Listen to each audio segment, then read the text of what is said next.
Hi there, my name is Claudia and welcome to my channel. This is my video numero uno. So, telling you a little bit about myself.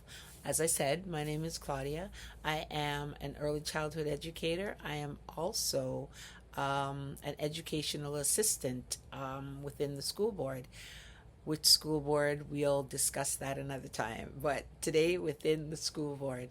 And as an educational assistant, we're usually educated in early childhood, and also we are educated in assisting children in special needs in understanding children with special needs. We're educated in assisting the classroom teacher to help the children with special needs that would include things like ADHD, things like autism, all the issues that would affect the child in the learning environment. The issues that would make things challenging for them in the learning environment. So, as an early childhood educator, I've always been fascinated with brain development because, I mean, obviously, you wouldn't get um, past early childhood without understanding brain development and understanding maybe sometimes the reason why things happen at certain stages of their development. In addition to all of that, I am also completely fascinated with healthy eating and how healthy eating affects the brain, and if it does or if it does not. I've done many years of that kind of research and understanding to this point that what we eat does not just affect from here down, what we eat also affects from here up also. So, with all of that, I have been doing a lot of research over the years that revolve around early childhood, that revolve around children with special needs, that revolve around how our eating habits affect the child's brain, affects the adult brain also. And with that, I've done a lot of research on things like how the food affects children with special needs, and also being in the classroom for the last 7 or 8 years regularly on a full time basis. I have understood and I and I've also been able to see how it affects the child hands on.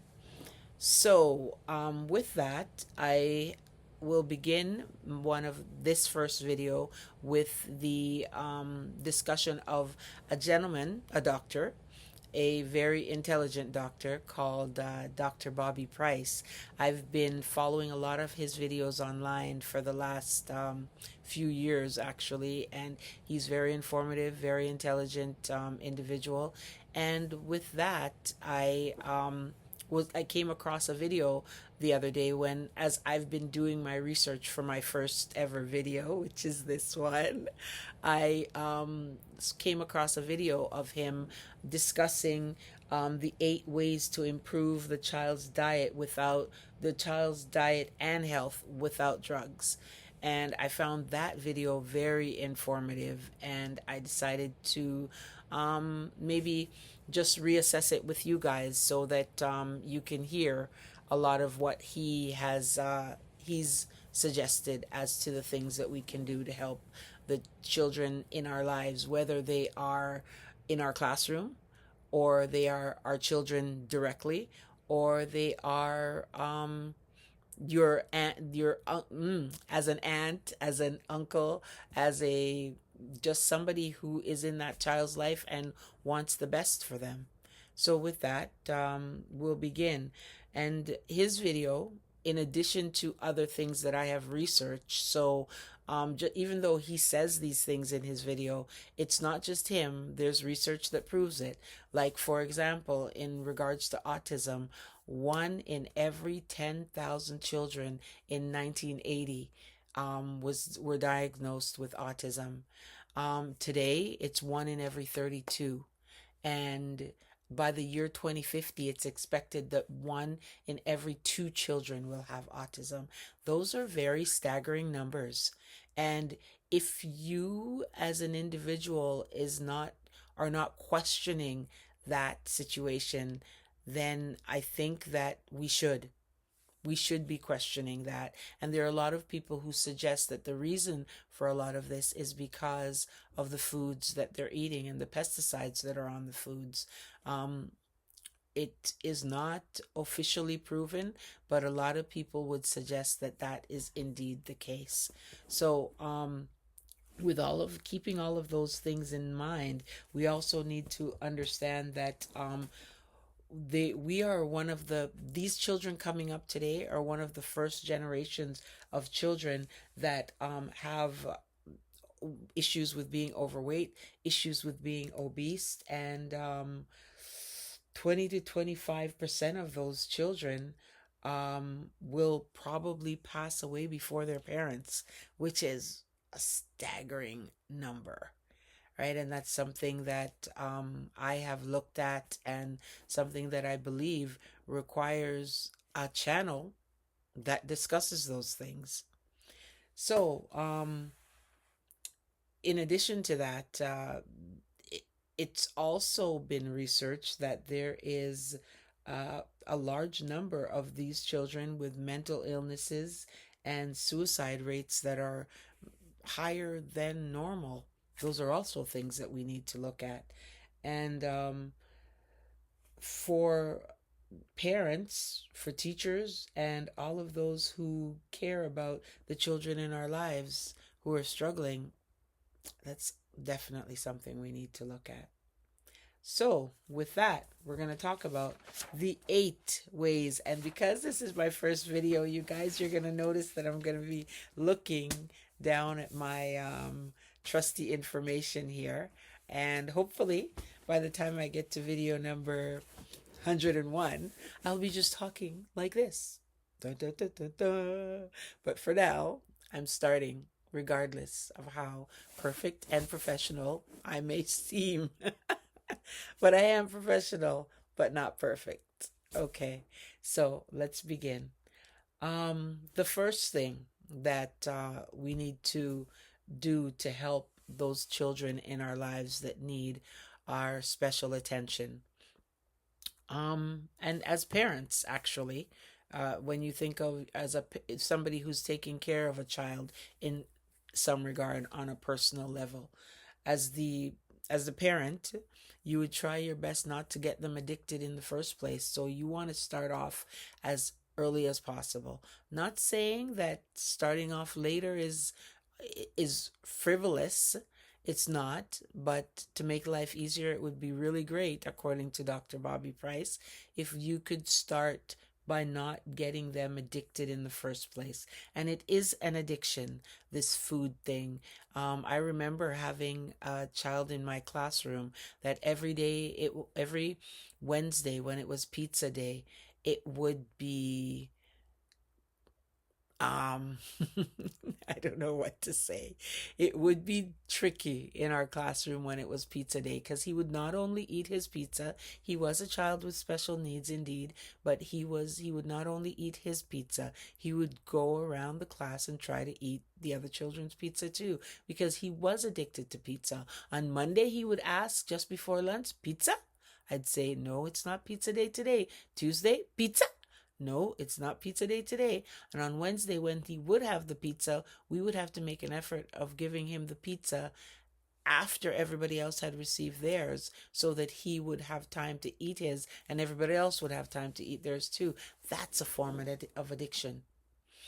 And it's unfortunate, but it is a form of an addiction. And I don't believe that pizza is a good idea to give children, because my views are slightly different, but at the same time they had it there, and that showed that he was addicted to pizza. And that's something that his parents would have to look into to see if they'd be able to find healthier options for him. Of course, he would probably go through withdrawal and all of those kinds of things, but I believe that his brain would be happier for it if they were able to give him healthier options.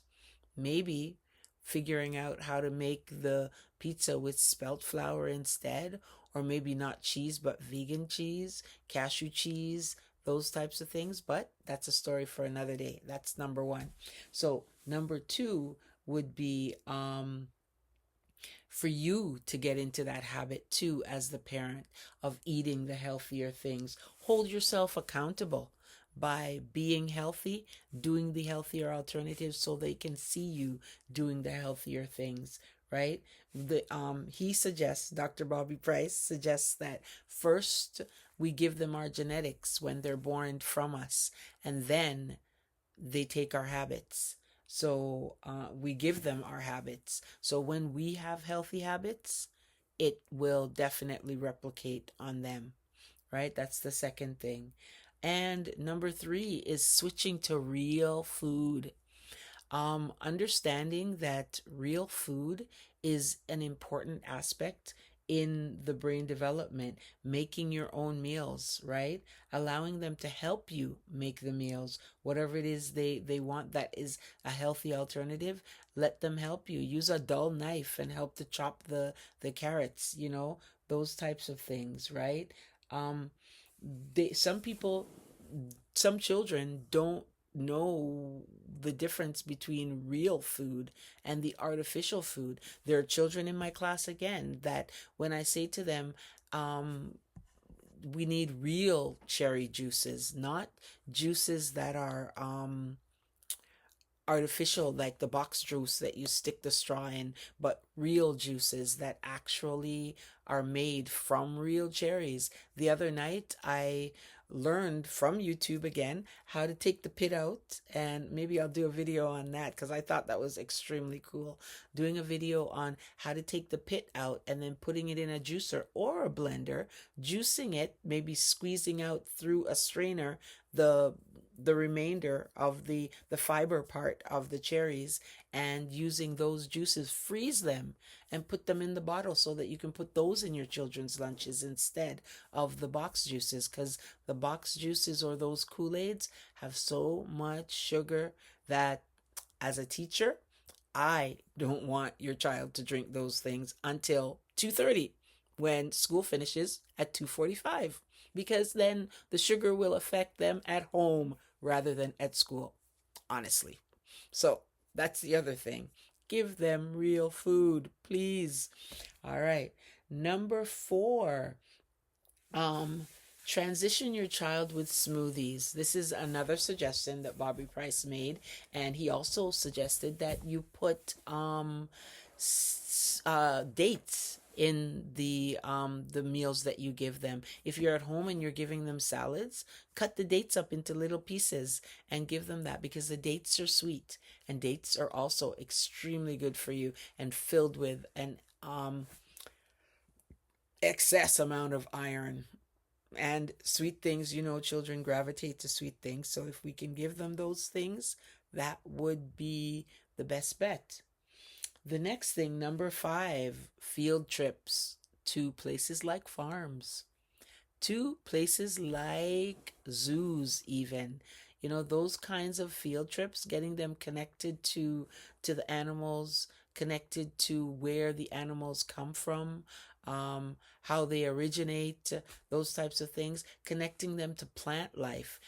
On those farms, there's usually, they would show you from the seedling to the tree, from the fruit to the table, from the fruit to the table, from the fruit tree to the grocery store, where they would eventually understand, yes, from the farm to the table, how it comes. So those kinds of field trips are amazing because they do a lot of teaching in that regard, them seeing it and understanding how those things come. I think we're at 6 now, if I'm correct. Hopefully, I'm correct. 14 minutes. Wanted it to be 15, but that's not going to work. So we'll keep going till we're done. Number 6 is experimenting with exotic fruits. Exotic fruits can be sweet. You could use those as a dessert instead, like exotic fruits. If you can find in your supermarket things like neeseberry, very sweet and very good for you. Things like dragon fruit. Those things are weird looking and they're also enticing to the eyes, and they're fruits. So they have a lot of nutritional value in them. All different types of exotic fruits. You could use those things as desserts instead to expose your children to those things. Even in the classroom, if it's possible, it's not impossible to find some exotic fruits and expose the children to that. Just knowing that lots of times, even as teachers, we end up taking out of our pockets lots of things to help our children learn and understand things better. This year, for instance, I know in my classroom, the ECE and the educator, the teacher in the classroom, um, they planted lettuce outside. And then they eventually washed those lettuce, prepared them properly, made a simple salad dressing, and exposed the children to how the lettuce came from the beginning to the end to our tables.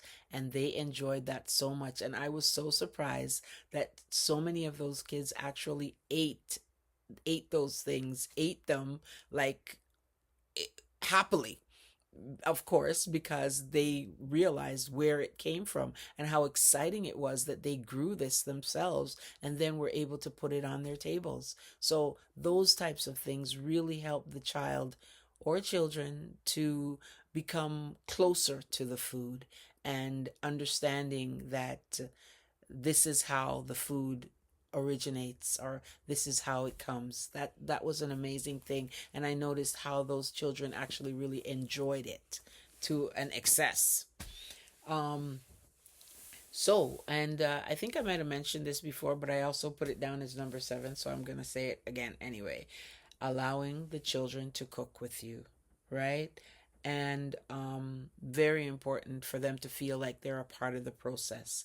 And the other one is watch documentaries with your children. He suggested a list of them, but I'm only going to give you a few. He, meaning Dr. Bobby Price, which I'm dedicating this video to. And my future videos, hopefully, will be one with interviewing him at some point. That is my putting it out to the universe that I will be interviewing him at some point in the next 2 years for sure. Okay, so um, seeing them, seeing them, and oh, hold on, sorry. Um, the videos that the documentaries that are important for you to maybe be able to watch with your children. What the Health is one of them.